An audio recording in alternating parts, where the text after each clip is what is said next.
Welcome to Not Starving Artists, the podcast. I'm your host, Brooke Benson, money coach and equity actor.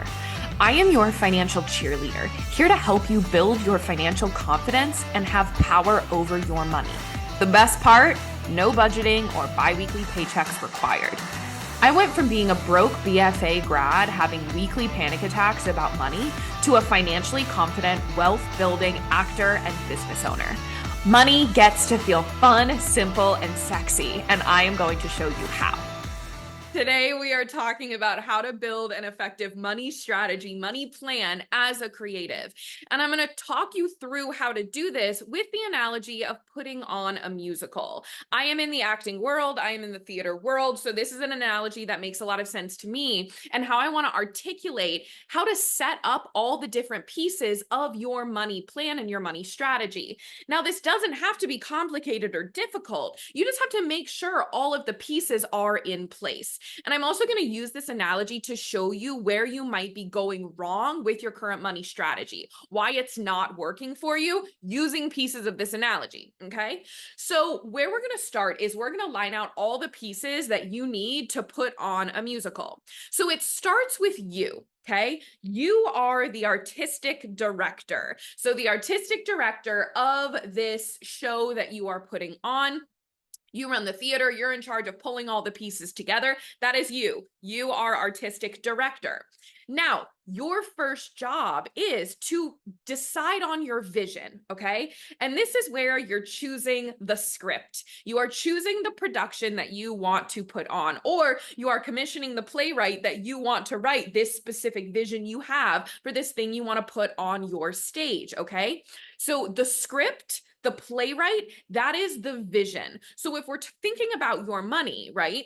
This is your GPS location, your North Star, your goals, your life vision. So when I say GPS location or North Star, that's because this is your first best guess at where you want to go. So for any of you who have put on a play or a musical, right, you have this vision in your head of how it's going to be, especially if you're a director or an AD, you know, right, how you kind of want it to end up. But then as you're going through the process, you might change out casting, you might the set might look totally different, or you might have to adjust something that you weren't expecting, but it ends up being like you're on the path to go towards your GPS location. But it's okay if you take detours. It's okay if it shifts along the way. So that's why I say GPS location or North Star. But you can think of these as your financial goals, the lifestyle that you want to create, right? Not just I want X amount in savings. You're thinking about what X amount in savings is going to give you. How much income do you want to make? What do you want to be spending in your month-to-month, day-to-day lifestyle?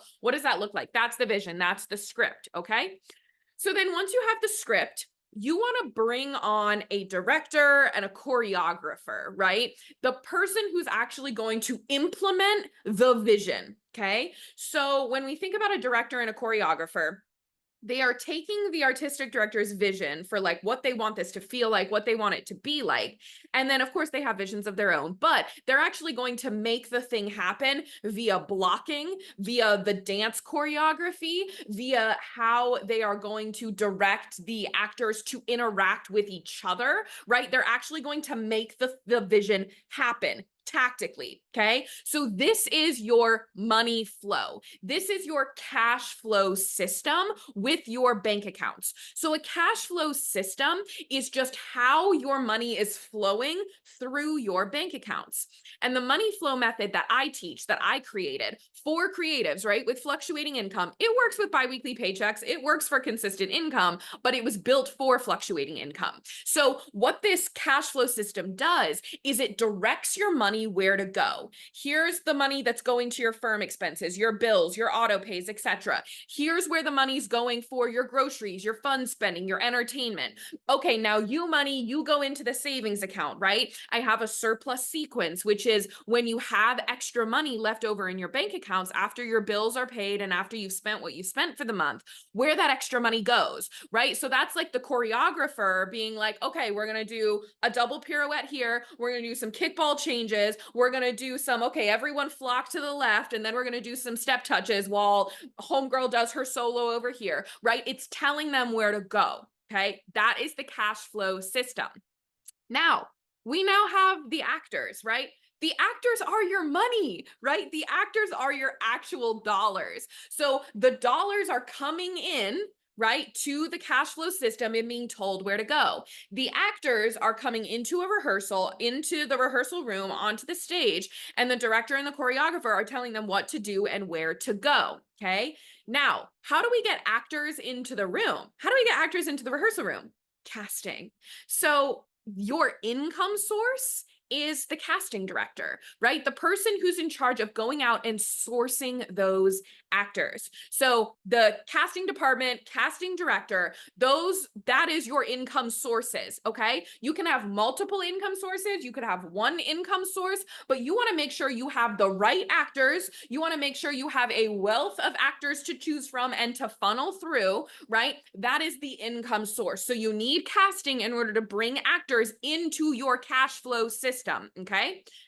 So then behind the scenes, we have our crew, right? We have our stage manager, we have our stage crew, we've got the costume department, we've got hair and makeup. We have so many different kinds of crew people, the people building the sets, the people building everything behind the scenes, the lighting designer, so many people behind the scenes, right? These people are so important and they make the musical, the play look like it is running seamlessly. The best crew people make you forget that there's crew even working behind the scenes, right? That is the best kind of crew. Now, the crew, right, behind the scenes people, that's your automation.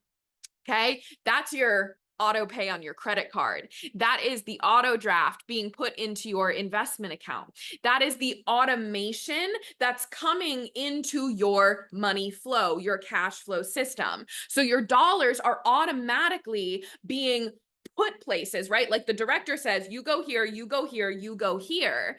And then the crew is like, all right, let's make that happen, right? That is your automation inside of your financial ecosystem to make it run super seamlessly. Okay. So we've got casting, which is your income source. We have the choreography and the choreographer and the director. That's your cash flow system. That's your money flow, telling the actors where to go, right? We've got the actors, which are your money, right? Your actual dollars. You have your playwright, your script, which is the big vision, right? Why are we even doing this in the first place? And then we've got the crew, which is the automation behind the scenes, making all of it run seamlessly. And then we have you, the artistic director, making sure everyone is communicating effectively. Okay. So now let's talk about the process of actually putting on a musical. So when you're going to put on a musical, like let's take Chicago, right? Chicago has been running on Broadway for ages and ages and ages and ages, eons and eons, right? But at the very beginning, when Chicago wasn't on Broadway yet, there was a big rehearsal process, right? A big setup process to even get Chicago on Broadway. Okay. So the rehearsal process to get something from initial nugget of a vision to on stage, people are buying tickets, it is running, is this process of setting it up. So you have to, right, get the actors in the door, right? You have to get people cast.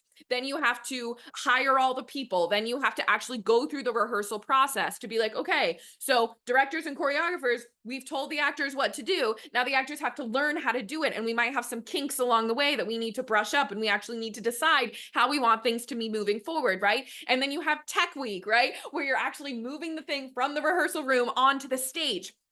And during that process, you're going to have more tweaks, right? And more things you need to update. And then the first 2 weeks of previews, right? You're like actually running the thing for the first time. You might have things you want to fix and adjust. And it's like kind of this new thing that you weren't expecting, but here we are and we're adjusting. And then 2 months later, you're running smoothly, right? It is a seamless production. There is not a hair out of place in that production, right? Sometimes a hair gets out of place, but it's super small.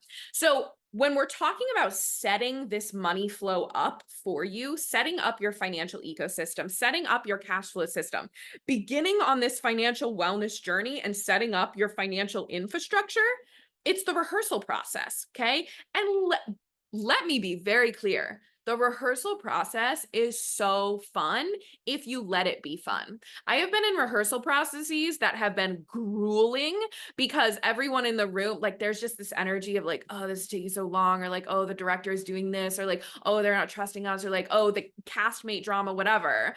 That's an option of how a rehearsal process could go. If you're like mad the whole time, you're like trying to get the thing up and running. Or you could have a fucking blast playing around, kind of fucking up sometimes, like enjoying being with people, enjoying the rehearsal process of building the thing, because, you know, building the thing gets to be its own version of joy, as does actually performing the thing. So same thing with setting up your cash flow system, setting up this entire financial ecosystem. It gets to be an enjoyable process if you have the thought, I'm excited to do this process. Same with like moving to a new apartment, right? This is a different analogy. We're only going to stay here for a minute.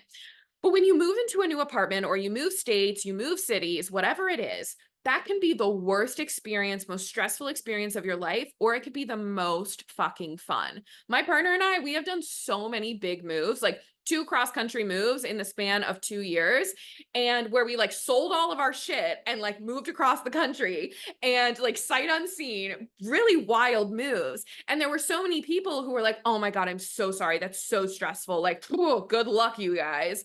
And we were like, we're actually having a blast. Like, this is actually so much fun for us. Like, please don't give us your moving trauma. Like, we are having a blast, right? And yes, there was shit that came up that we needed to navigate that wasn't like, oh, this is so easy peasy.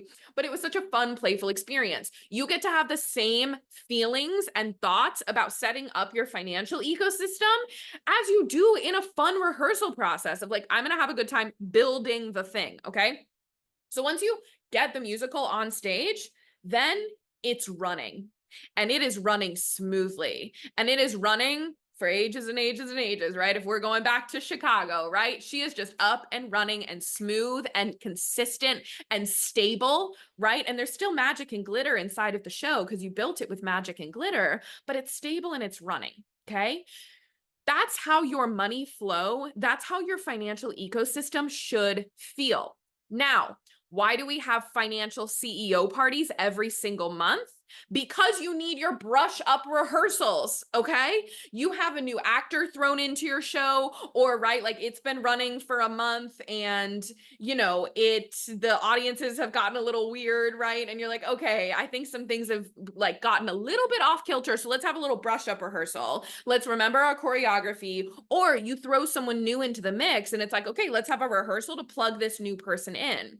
But that brush up rehearsal is nowhere near as much effort and energy as it was to set it up, right? As it was for the initial rehearsal process. So when you're having your monthly financial CEO parties, this is your brush up rehearsal for your money. So you're going through, you set up your system, the thing is running smoothly, but you're catching any little thing. So like recently, I had a fraudulent charge on my credit card that I pay my like rent and bills on. I use a Bilt credit card.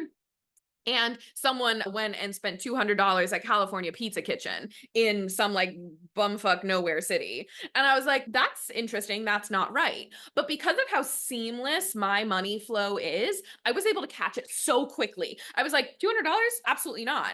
And especially because this was on a card that I only do for rent and bills and auto pays, it stood out like a sore thumb. I was like, that is not correct. So I was able to just remedy the thing really quickly, right? So like if you're in a brush up rehearsal and all of a sudden like one of the counts is off with the dance and there's like half of the cast thinks it's this count and half of the cast thinks it's the other count, the choreographer can come in and be like, oh yeah, it's on the downbeat. That's when we're doing it. Cool. And then everyone just does it and then it's fine, right? Like it's not a big whole fucking to do where you have to re-choreograph the whole thing. It's just a simple little fix, right?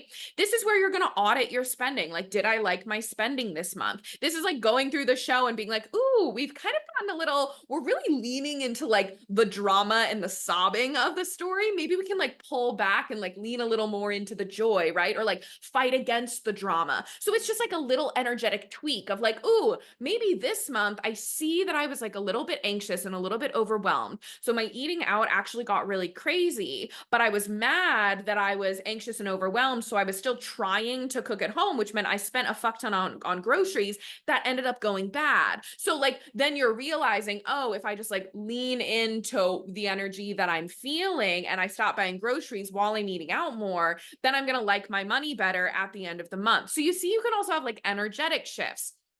Or let's say you move to a new city, right? And you have to like redo your numbers and your math because your cost of living went up or your cost of living went down, or you got a new job that shifted your income, right? We're doing new numbers. I was recently on a coaching call with one of my one-on-one clients where he just got a brand new job, right? So he's been running a business and he wasn't able to like pay himself a payout, an owner's draw for a while. And so he ended up getting a job while he's building his business that is now paying him like 250 to 300K a year. So his income drastically changed from like not being able to pay himself anything to now having, 16,000-ish dollars a month coming into his ecosystem. So what we did was we redid the math and redid the flow in order to plug in that new actor, that new income, right? And how do they fit into the picture? Okay. So that is what your CEO parties are for. They are brush up rehearsals. So that is how your financial ecosystem should be functioning. That's how your money flow is. Those are all of the parts of it and how it directly correlates to how a musical is put on, right? Now, here are some of the places where you may be going wrong with your money strategy as a creative. So the first thing I want to say, if you are budgeting, and that is the only thing that you are doing about your money right now, you've just given yourself a spreadsheet and given your dollars places to go, right? And you said, you need to go here and you need to go here and you need to go here. Very strict, kind of like rigid choreographer that's like, you are allowed nothing but perfection, right? That's budgeting, okay? What that means is you have only hired the choreographer. You have only hired the choreographer and you have a couple of actors, but it's not a ton of actors. You have a couple of actors, right? Like a little bit of money. And you said, okay, we need to make this the tightest choreography possible. Okay. So what happens is now you're in a rehearsal room and your actors are super tired because they're being told they have to be perfect and fit into this perfect choreography. And we're going to run it over and over and over and over and over again. No matter how you're feeling, no matter what's going on that day, we are running the choreography over and over and over. But here's the thing. One, you haven't focused on casting, bringing in more actors to like maybe switch out some actors, give some people a break, right? Have more to play with. You haven't focused on casting. You also didn't even get a script. You forgot to have the vision for where the choreography is even going. Why are we even doing choreography in the first place? We have no vision. We have no where we're going. And then you also don't have the automation set up, right? So like there's no crew because all we're focused on is just the choreography and the people doing the things perfectly. And then it's not even going to stage. Like we're just focused so hard on the perfect choreography, but for what? For what, right? And so if you are struggling with budgeting right now, it's because your actors are so tired and also you don't have a reason for why you're doing it. The only reason why you're doing it is because you know you should have perfect choreography. And that's your only why, rather than here's this big thing that I'm creating. Here's the vision for where we're going. Let's actually go through the process to get it to stage, right? You haven't done any of that. So budgeting feels so exhausting and so hard after the first couple of weeks because you're missing all of these other parts, okay?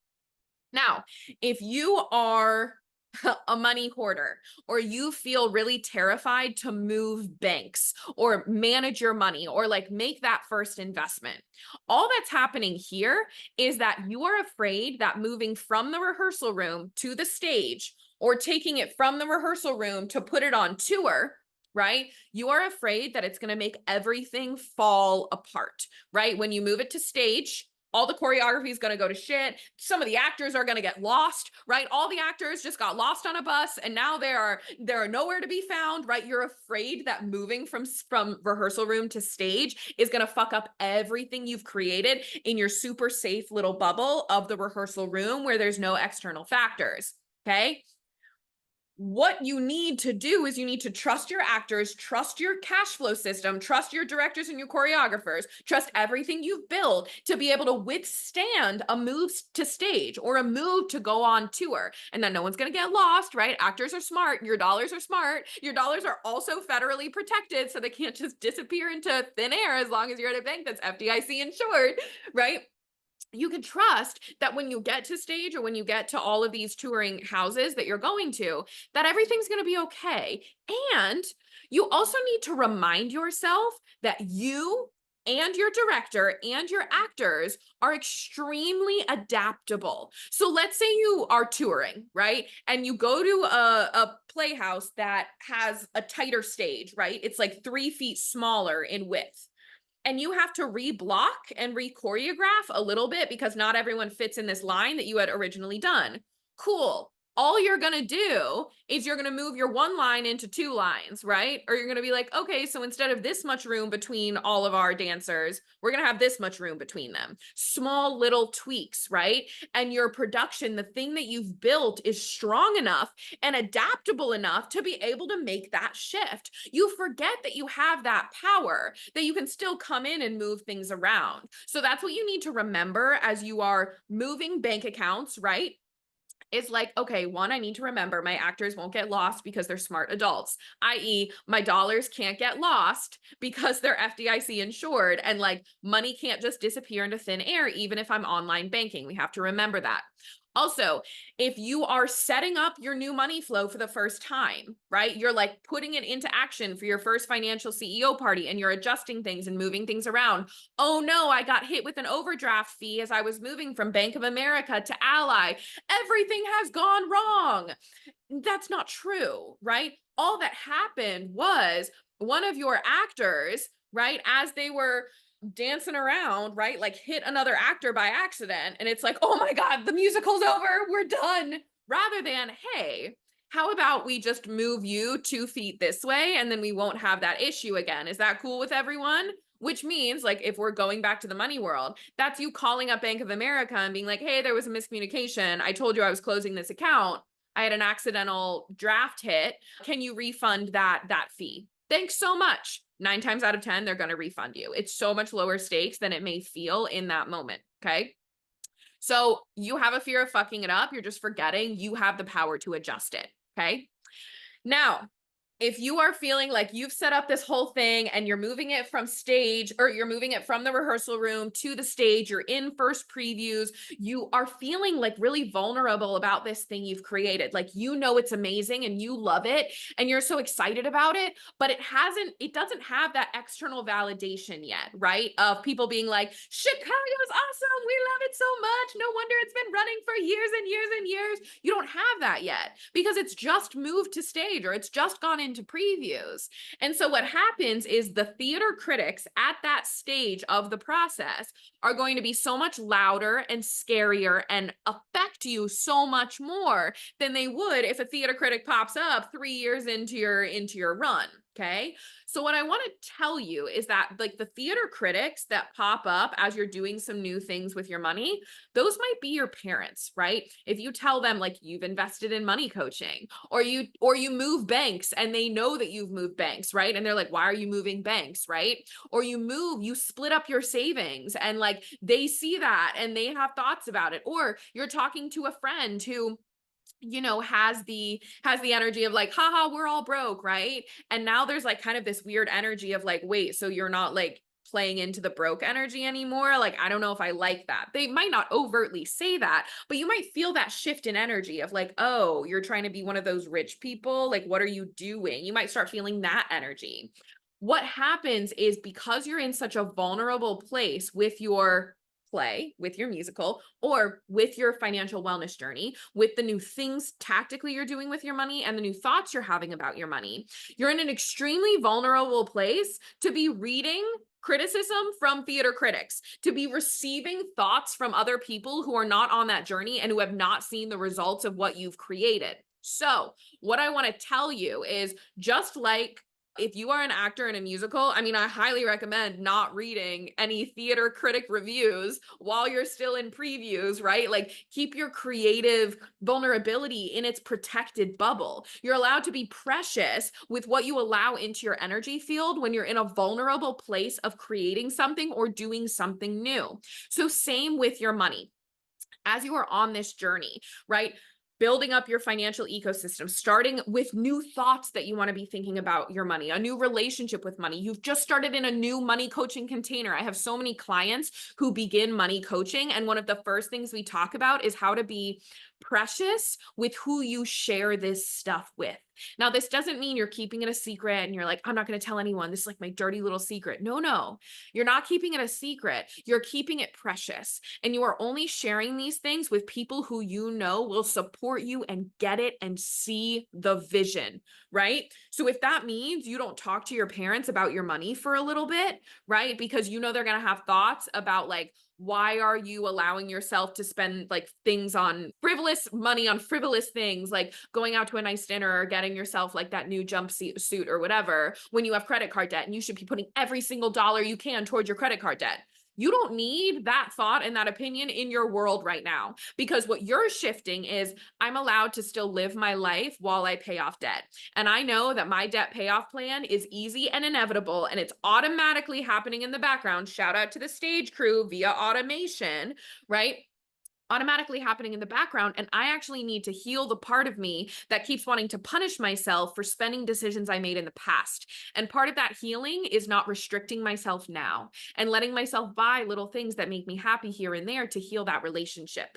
The theater critic, that person in your life, might not understand that. So they don't have to get it. You just don't have to share that with them. You get to keep that precious for you and the people you trust, i.e. your money coach. Maybe you have a partner, right, that is really supportive, or a best friend, or even if they're not a best friend, they're like that acquaintance in your life that you see every couple of months that they just fucking get it, right? They're in the same wavelength. Like, you two are a little woo, and like you can just talk for hours about this kind of stuff, but they might not be your best friend. I mean, like, I have some people in my life like that, right? I know other people do as well. So maybe it's just that person. Maybe it's not the people closest to you. Maybe the person that it feels safest to share this with is someone a little bit far removed from you, right? Or maybe it's your therapist, right? There's so many people that you could share this stuff with. You have to discern what you allow into your field, like in their opinions and their thoughts about the new things that you're doing. Okay. So that's the theater critics.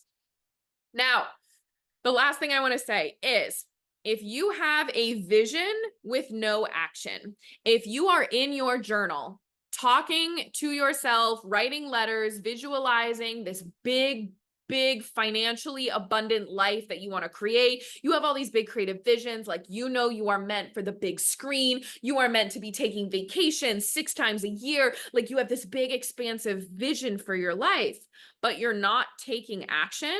You're not looking at your numbers. You're not doing the math of what you need to do in order to get there. You are not going to the auditions. You're not sending the emails to the agents. You are not reading scripts all the time. You're not doing the action. What that is an artistic director that is obsessed with a script but hasn't hired anyone, hasn't done anything besides sit in the script and highlight it and write notes in the margins and just be obsessed with the vision they think that it could be, right? They're obsessed with what's in their head, but then they haven't gone to a casting director to say, hey, here's the kind of people that I want to bring in. You haven't gone out and found your director that can put this vision into action. You haven't like gone out and found the rehearsal space that you want to use, right? This analogy is getting away from me, but like, you haven't taken the action to make that script a reality so people can see it, so it can be up on stage. When you're sitting in your script like that and you're writing in the margins and like you're envisioning it, right? How everyone's going to interact, what the set's going to look like, the things the audience is going to feel. When you're so in the script, a lot of times it's because you're overwhelmed by the amount of things you're going to have to do to make it a reality, or you're afraid that the vision that you have in your head won't actually be able to come to fruition. Those are the 2 main reasons why you're going to sit stuck in your script without actually going out and making the things happen. So first thing, when it comes to the overwhelm of all like the things you think you have to do, we're going to go back to the old tried and true method of like make a list. So if I'm an artistic director and I have this script and I really want to get it produced, right? I'm going to make a list of all the things that I would need to get this up on its feet so that the vision can be complete. So like, who are all the people I have to reach out to? Who do I need to hire, right? Who do I want to reach out to see if they're even hireable right now, right? How many actors do I need? What is my vision? How can I write the descriptions of like who I'm looking for each of these roles? Do I need like funding, right? Do we have enough funding to make it happen? There's so many things that I could write out in a list of what I would need to make it happen. And then we're going to do baby steps. We're going to do this piece this week, this piece the next week, this piece the next week. Okay. I had a client who I was coaching inside of Cashed Up Creatives, which is my group program. One of these clients, they were wanting to move their investments, their retirement investments, from one like wealth management company to just a good old brokerage, right? To Fidelity or Vanguard, right? A place where they can manage their own investments, because inside of Cashed Up Creatives, I teach you how to do all of that on your own. So you don't have to pay a bunch of fees and you feel empowered with your own investing strategy. So he was in the process of doing this, right? And in the process, what I mean by that was he had the thought, I want to switch because I want to have full autonomy over my money. But there was so much overwhelm and blockage to actually doing the crossover because, okay, I'm going to have to call the person and she's just like a lot to talk to. And I don't know if I'm going to get hit with fees and I don't exactly know how I'm going to do it. And so all this whole list of things came up for him of what he was going to have to do. And so I was coaching him on a call and I was like, okay, so like, what do you actually need to do in order to switch over? Like, let's make this list. And what he realized was like, okay, the first thing I can do this week is send an email to set up a phone call. That's all I'm going to do. So he sent the email to set up the phone call. And then he was like, okay, so now I have the phone call set up, and the phone call actually took just 5 minutes.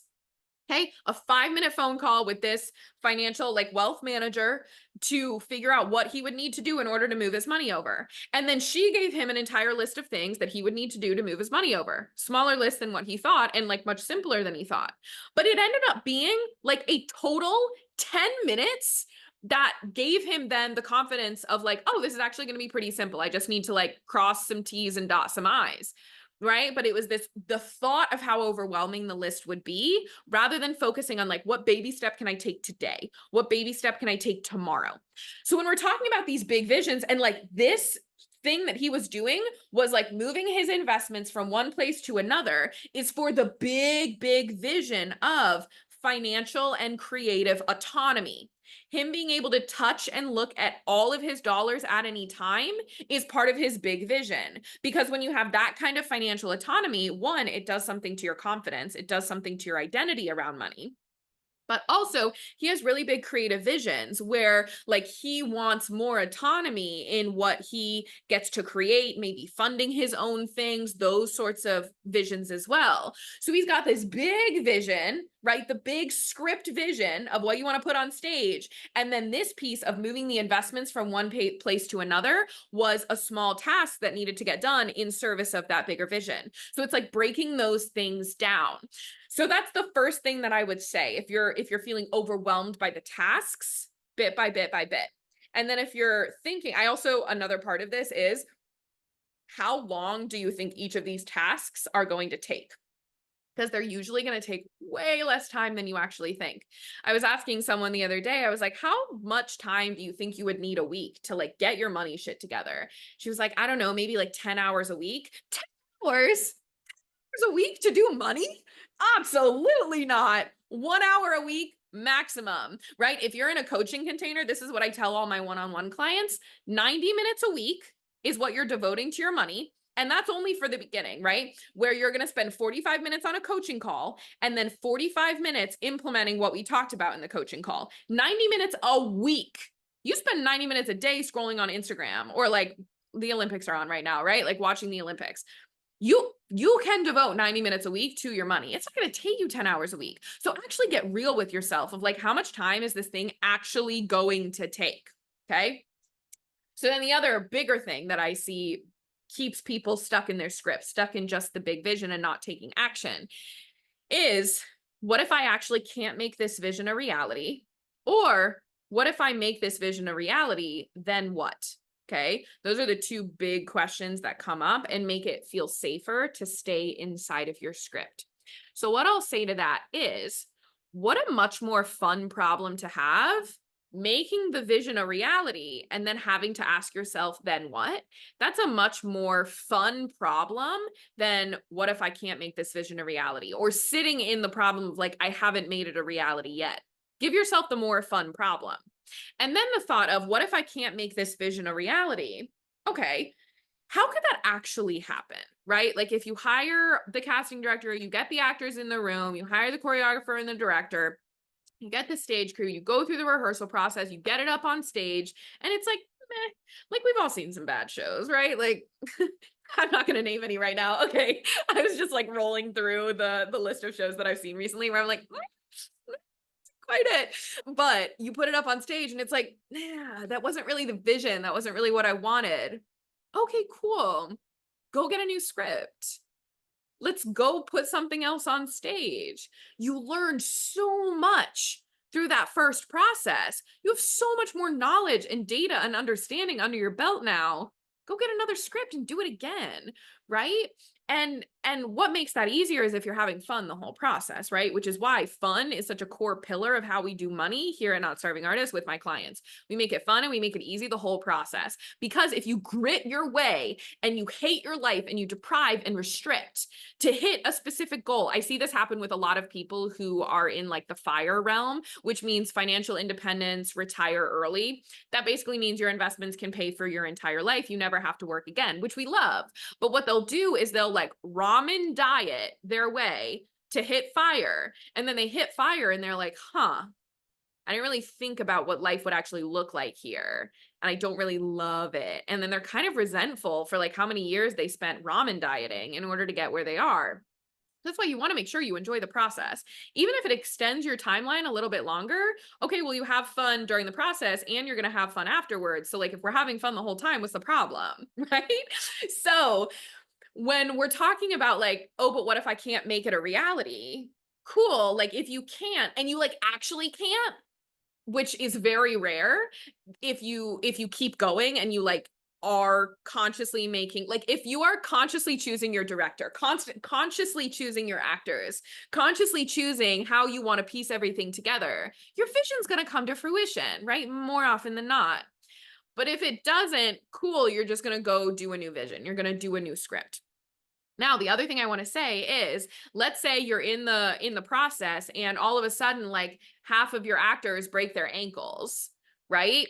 You could say, "Oh, the vision's done. It's broken. I can't make it happen. See, it wasn't able to happen. I fucked it up." Rather than, okay, well, let me go back to my casting director and let me get them to hire another batch of actors to fill in for these 7 people that all broke their ankles at the same time, right? Spider-Man turn off the dark energy. So you could then decide to then keep going, right? But so many of you are like, oh, 7 actors broke their ankles, so it's done. The vision, cancel it all. It's gone. We can't do it. It's done. Or like your director now no longer aligns with your vision, right? So like your money flow is kind of funky now. And you're like, well, we moved to, okay, now the analogy is breaking down a little bit. But basically, it's like if you move to a new city and your landlord now requires a written check in order to pay your rent in New York City, and he doesn't cash checks for like 3 months and then he'll cash 3 at one time and it's like fucking up your money flow. Okay, nothing's gone wrong. Now you just have to add another checking account where you put your rent money so your landlord can cash 3 at a time, but the money's always there, but your money organization stays clean. I had a client who literally had that happen to her. I have 2 clients actually now that have had that happen. And so we just added something into their money flow, right? So we like switched out the director or like gave the director a little bit more direction in order to make it work for you, right? To make it move towards your vision. Or you realize, oh, I actually need double the amount of actors for this show, right? I need to double my income for the actual vision of the show that I have, instead of being like, well, we only have this many actors, guess it can't happen. No, you're going to go find more actors. You're going to go get more actors cast, right? So your vision only doesn't come to fruition if you stop. If you hit a roadblock and you're like, well, it's fucked. right? You have to keep going. You have to keep seeing the vision through. Okay. So that's what I want to say about the artistic director who's just sitting in the margins of their script being like, this is going to be so good. This is going to be so good. But that doesn't actually do anything, right? You have to go take the action. Thanks so much for tuning in. Come join me on Instagram for more on how to build a simple, sexy relationship with your money. My Instagram handle is @NotStarvingArtists. And if you want to dive deeper with me, head to the show notes to learn more about one-on-one coaching. If you love this episode, subscribe, leave a review, and share it with a friend that you want to get rich with.